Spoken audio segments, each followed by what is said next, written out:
Hello viewers, in this episode I am talking on editing the texts by commentators and Samskrita writing scholars. This episode has 5 parts and they are 1. General introduction, 2. An ancient instance of citing all the important aspects of manuscriptology, 3.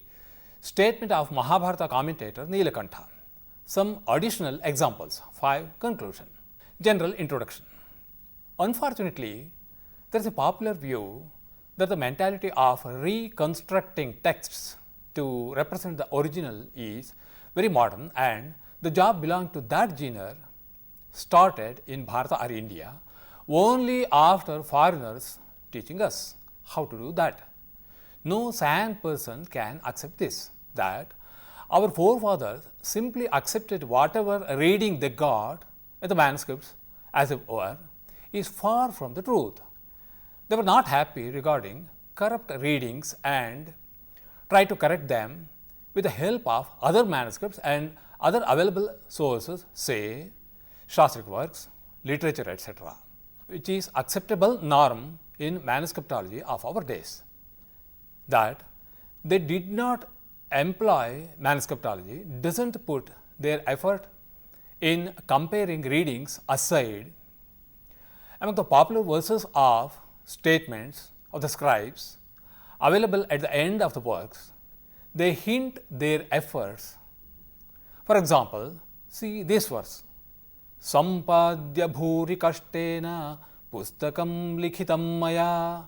Here, the meaning of the word Sampadya is not limited to having obtained. To some extent, even the meaning having edited is clear in this verse, because we use the word sampadana for editing. So, the correct translation of this half verse is, I transcribed this work after effortful editing. But one has not to close his eyes towards the plus points of modern methodology of Samskrita work editing. Separate columns for showing unacceptable readings and scribal errors. More and more punctual marks, introductions in which elaborated information regarding editing, detailed analysis on both readings and the work that is edited. These are some of the specialities of Samskrita work editing of our days. But at the same time, we shall not dismiss commentators' editing methodology by declaring that their effort doesn't deserve serious consideration. Oftentimes, we see the statements on correct readings in the commentaries. Occasionally, some authors state very clearly that they left no stone unturned to obtain the correct readings. Some authors are more specific. They even list the causes of mistakes.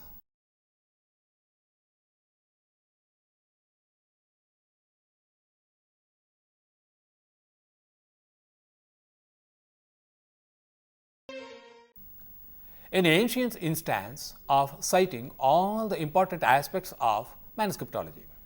Gopala, the commentator on Vritta Jati Samuchaya of Virahanka, states, Pustaka Lekhaka Doshad Asamskritanam Mukhecha Patitatvat Paribhrashta ye Patha ye Chanyair Anyatha Rachitaha Tan Aptebhyo Nana Pustaka Sandarshanat Samahritya Anyebhyah Shastrebhyah Swadhiyacha Vicharya Rachita Metat. The meaning is, the corrupt reading is caused by 1. Mistakes of scribe who copied the work. 2. Readings entering in the mouth of uneducated ones. Some people even change the readings. I compiled all the readings seen in various copies with the help of my well-wishers. I corresponded the ideas and the meanings available in this particular work. with different Shastras. At the end, I pondered over these in my mind and reached conclusion and reconstructed it. In this verse, almost all of the manuscriptological processes are mentioned clearly. First, the commentator says there are two reasons for corruption in readings. 1. Mistakes of scribes, that is, writing error. 2. Wrong pronunciation of uneducated ones, that means dictating error. So, according to the learned commentator, the scribe's committing error is twofold. First, he may read the original wrongly. Second, since he is not well educated, he may think whatever the person pronounces, seeing the exemplar is correct and that doesn't need any correction. Here, we have to read between the lines. The scribe may get confused regarding some letters which he hears and he may write accordingly. After saying all these, the commentator says, on purposeful change by the phrase Anyair Anyatha Rachitaha. So, corrupted readings are caused by uneducated or less educated scribes. Some educated ones change the readings and they do know what they are doing. Now, according to the learned commentator, there are two ways to get rid of heap of corrupt readings and unacceptable readings. 1. Gathering all the available readings and analyzing them thoroughly with the help of various Shastras. 2. Using our own intelligence. The commentator, being very clever, has not stopped by mentioning Shastras. He adds wisdom. That is very important. As they say, Yasya nasti swayam prajna shastram tasya karoti kim lochanabhyam vihinasya darpanah kim karishyati. The meaning is, how a Shastra will be helpful to the one who doesn't have common sense. In what way a mirror helps to the one who is deprived of eyes. In the words of Gopala, the commentator, we have to give attention to the words Anyebhyaha Shastrebhyaha. Some links do exist between various Shastras. Some technological words or terminology may be the same. One has to be very careful in quotations from various Shastras. For example, in the manuscript of commentary on Manusmriti, written in Tigalari, available at ORI, Mysore, this is the reading in the verse number 233 of 9th chapter. Pata Ratisha Karma Samaptau. The word Karma Samaptau is correct, but what is this Pata Ratisha?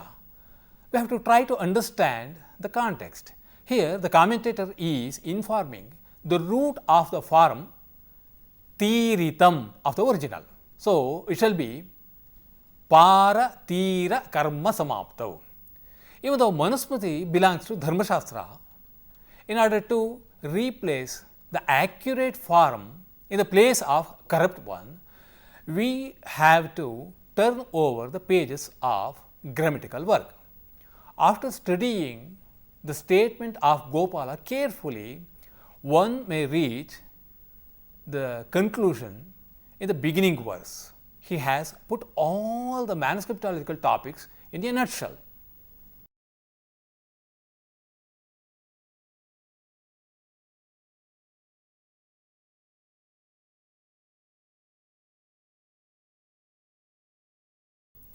Statement of Mahabharata commentator Nilakantha.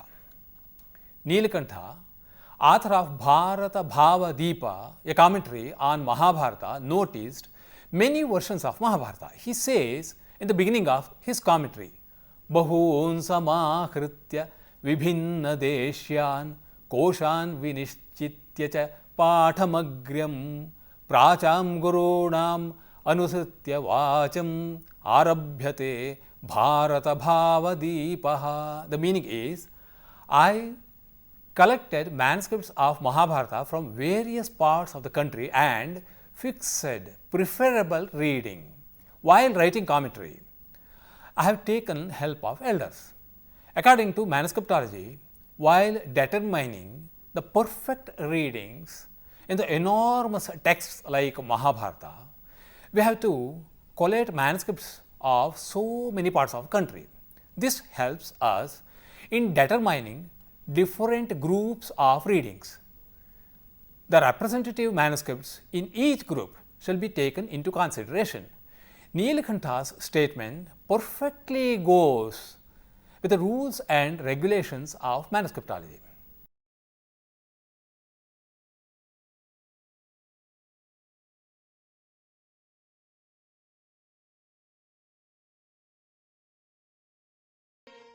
Additional examples. I think it is useful to quote one of the two lines from Mahabharata Tatparya Nirnaya of Madhvacharya. Kvachid granthan prakshipanti, kvachid antaritan api, kuryuh kvachitcha vyatyasam, pramadat kvachid anyatha, deshe deshe tatha granthan, drishtva chaiva pruthag vidhan. Some people interpolate some passages while others remove text portions. Purposely, some readers may alter the text. Some scribes write something else instead of what to be written, and that is because of absent-mindedness. I have compared readings available in different parts of the nation. A version of Panchatantra, namely Panchakhyanaka, was prepared by Purnabhadra. He says, Shri Soma Mantri Vachanena Vishirna Varnam Alokya Shastраmakhilam Khalu Panchatantram Shri Purnabhadra Guruna Gurunadarena Samshodhitam Nripati Niti Vivechanaya Pratyaksharam Pratipadam Prativakyam Pratikatham Pratishlokam Shri Purnabhadra Surihi Vishodhayamasa Tantramidam. I am requested by one Soma Mantrin to create uncontaminated Panchatantra. I dedicatedly completed the assignment. Some letters are missing in the available versions of the same. While completing the task, I checked every letter, every word, every sentence, every story and every verse. It is widely accepted in manuscriptology that the editor may not retain some trivial scribal mistakes, but the portions which he or she thinks interpolation shall be retained. They may be mentioned either in footnotes, endnotes, or introductory part. The reason is future editors may require them for their further research, or who knows, the so-called interpolation may be proved as integral part of the original according to the evidences available afresh. Some may think wrongly that this is not known to our forefathers and whatever interpolation according to them was simply thrown out. But this observation is not in favor of the truth. The reality is, even Indian scholars knew that sometimes even so-called interpolations may have some weight regarding fixing the text. Outright rejection of them hastily is not correct. Let us see some examples. In some versions of Meghaduta, the verse Ambho Bindu Grahana Chetulan Chatakan Vikshamanaha is seen after the verse Nipam Drishtva Harita Kapisham, etc. According to Mallinatha, the commentator, this is an interpolation and has not come from the genuine pen of Kalidasa. But Mallinatha, in spite of declaring its being an interpolation, not only retains that verse but also comments. According to the same commentator, after the verse number 31, three verses available are unmistakable interpolations. He says, Itah param prakshiptamapi shlokatrayam vyakhyayate, which means henceforward three verses are commentated in spite of the fact they are interpolation. Devaraj Yajvan, while commentating Nighantu, that is, a list of some Vedic words, gives detailed account on his effort to restore the correct text. Since his statement is in very long prose, I refrain from quoting it completely. This is the summary of his statement. In the manuscripts I obtained, I found that semantically some words were missing and some superfluous. Obviously, they were of scribe's slip-up. In some copies, letters were in haphazard manner and in other reversed. That means, in all the copies, the text was jumbled. No satisfactory commentary that shows crystal clear word derivation with strict norms of Shastric injunctions was available.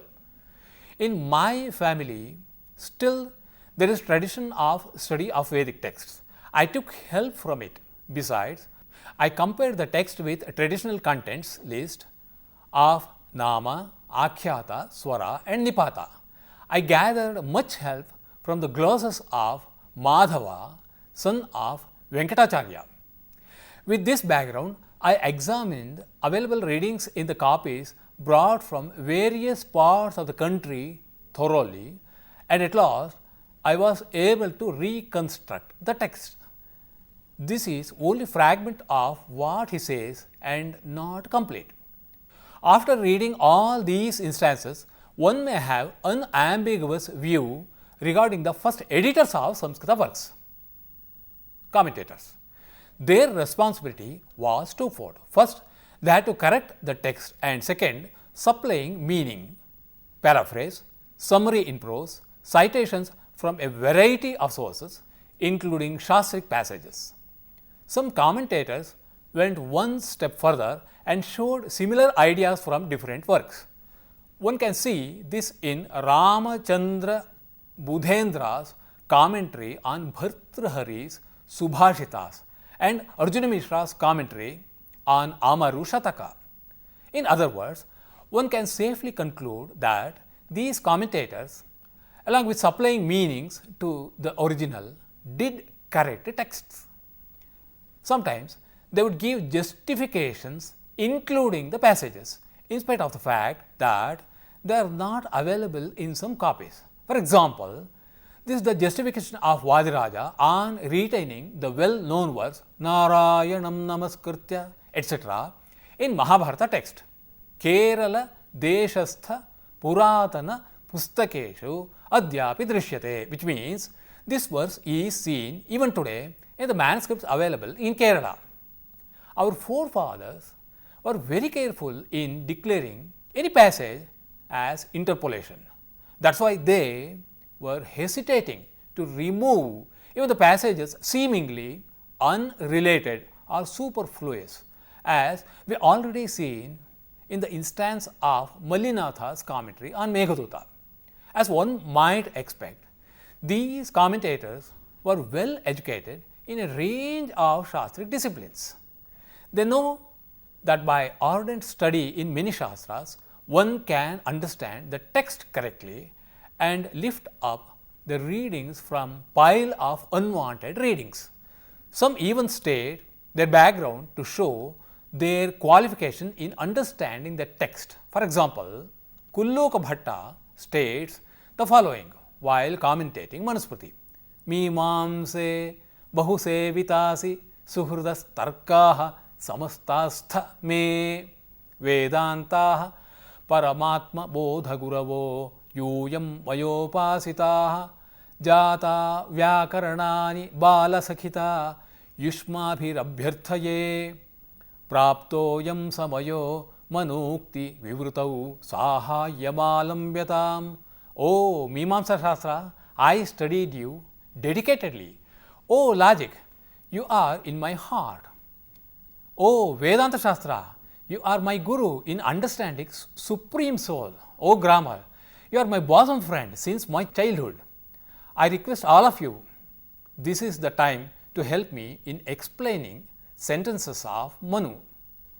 We have to understand a point here, and that is regarding acquaintance of different scripts. Scribes and the learned readers had to learn to read on the manuscripts that were of different scripts from the ones that are prevailing in their area of living. Unfortunately, we are in dark regarding their studying different scripts. If a commentator from Kerala wants to produce a commentary on Kautilya's Arthashastra, he has to acquire transcription of that work in Malayalam script, and the exemplar at the hand of transcriber may be in Tigalari. One shall not forget that there is unmistakable closeness in the letter marks of Tigalari and those of Malayalam. A transcriber from Kerala may read Arthashastra written in Tigalari more easily than that of Devanagari, Oriya or Bengali because of very different kind of letter signs. When he starts transcribing the work of Malayalam script using the limited knowledge in these scripts, it is quite common to commit more mistakes. A commentator's duty as an editor to pinpoint these erroneous letters or word forms. To some extent, the commentators don't disappoint us. Let me cite an example. In the second verse of Kalidasa's Meghaduta, beginning with the words Ashadhasya Prathama Divase, in the place of Prathama, which means first, there is a very serious variant, and that is Prashama, which means last. This generated heated debate among the commentators. Some prefer the reading Prathama and some Prashama. According to Vallabha, the commentator, who takes part of successful editor, states that Prashama is original word and not Prathama. His reasoning is, in some manuscripts, the letter mark Tha may be superimposed in the place of Sha because of nearness, in spite of the fact we do not know precisely that which script Vallabha is talking about. It can be safely argued that he did his job faithfully as an editor. We cannot ignore views of scholars of yesteryears in this regard.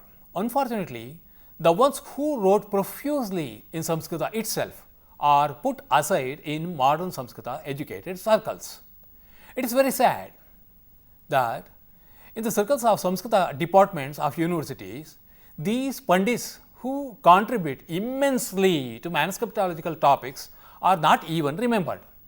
This is more truth regarding the ones who wrote introductions in Samskrita itself. So, here I would like to cite a few examples from the works of Indian manuscriptological Pandits who employed Samskrita itself in expressing their views. In his research article, namely Kuvalayananda Patha Samshodhanam, K. Gopalakrishna Shastri has written on the problems of readings seen in printed versions of Kuvalayananda. Before citing an example from the learned professor, I wish to say a few words of beauty of printed books.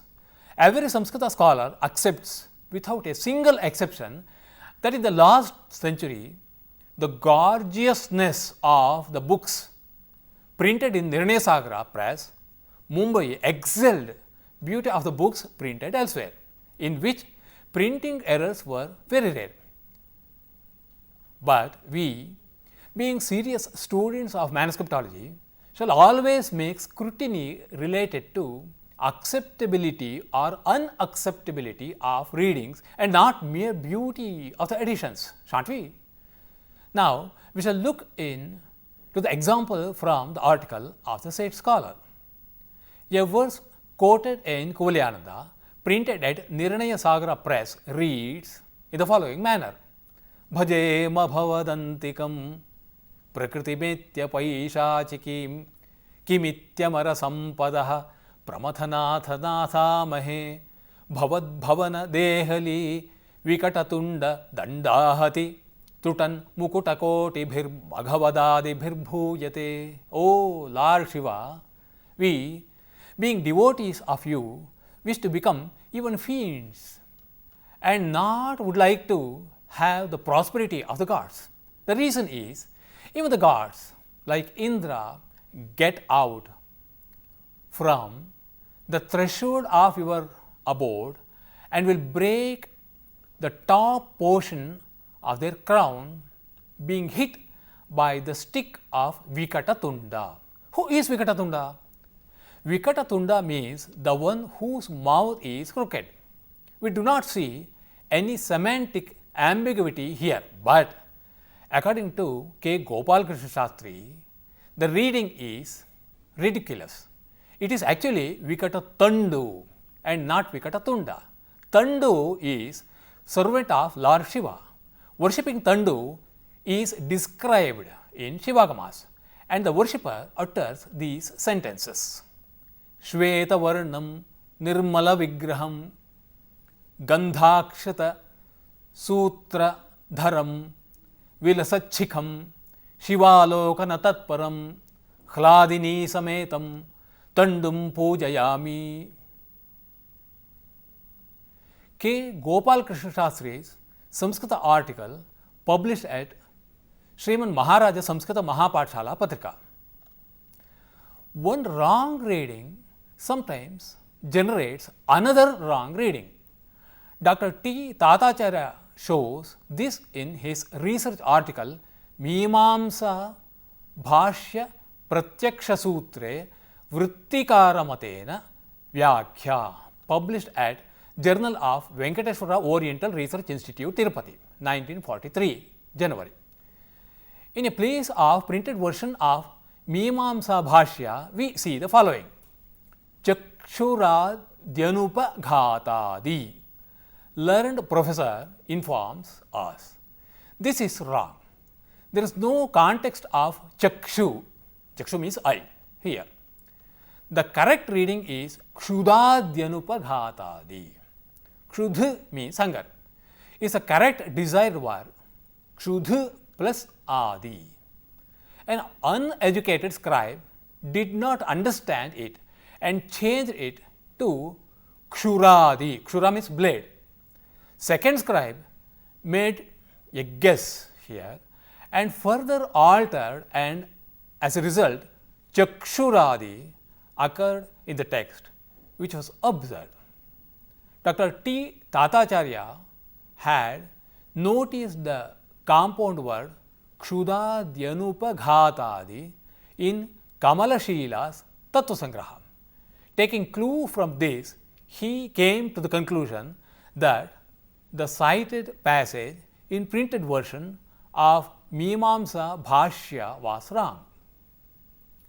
Raghunatha Sharman has written a huge work, namely Vakya Padiya Patha Bheda Nirnayaha, on the available text of Vakya Padiya. It is published at Sampurnananda Samskrita Vishwavidyalaya, Varanasi, in the year 1980.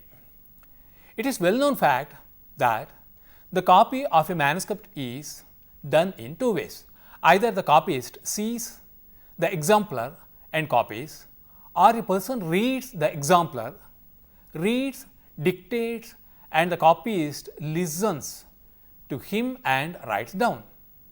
This is applicable to even the original author. A guru or the author may dictate his work and his student may take down the same. With okaying of the author, the copy can have status of autograph of the author. This is the case of Madhvacharya's works. He dictated his works to his student Hrishikesha Tirtha, and Hrishikesha Tirtha took down the same in Tigalari script. Even today, this manuscript in handwriting of Hrishikesha Tirtha is existing in Palimaru Monastery, Udupi. Sri Bannanjay Govindacharya edited the works on the basis of this very manuscript. In introduction of Lakshana Samhita, editor Kota Vasudeva Somyaji informs on facets of manuscriptology.